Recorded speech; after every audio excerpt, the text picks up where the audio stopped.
டெல்லியில் தெருநாய்களை காப்பகத்துக்கு அனுப்ப தேவையில்லை அப்படின்னு உச்சநீதிமன்றம் தன்னோட முந்தைய தீர்ப்பில் மாற்றங்களை புகுத்தியிருக்காங்க.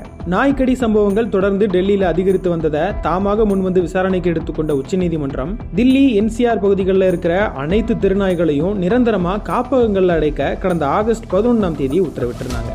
இந்த நடவடிக்கையை தடுக்கிற எந்த ஒரு அமைப்பாக இருந்தாலும் கடும் நடவடிக்கை எடுக்கப்படும் அப்படின்னு எச்சரிக்கை விடுக்கப்பட்டிருந்தது. உச்சநீதிமன்றத்தோட இந்த தீர்ப்புக்கு நாடு முழுவதும் கடும் எதிர்ப்புகள் எழுந்து விலங்கு நல அமைப்புகள் போராட்டம் மேற்கொண்டாங்க.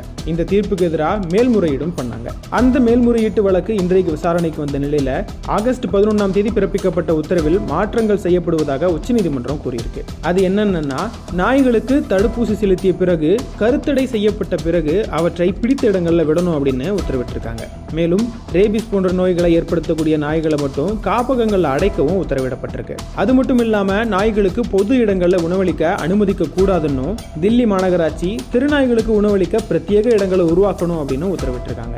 இந்த உத்தரவை நிறைவேற்றுவதற்கு இடையூறு ஏற்படுத்துறவங்களுக்கு 25,000 ரூபாய் அபராதம் விதிக்கப்படும் அப்படின்னு சொல்லியிருக்காங்க. மேலும் விலங்கு ஆர்வலர்கள் தில்லி மாநகராட்சி மூலமா நாய்களை தத்தெடுக்கலாம் அப்படின்னு தெரிவிக்கப்பட்டிருக்கு.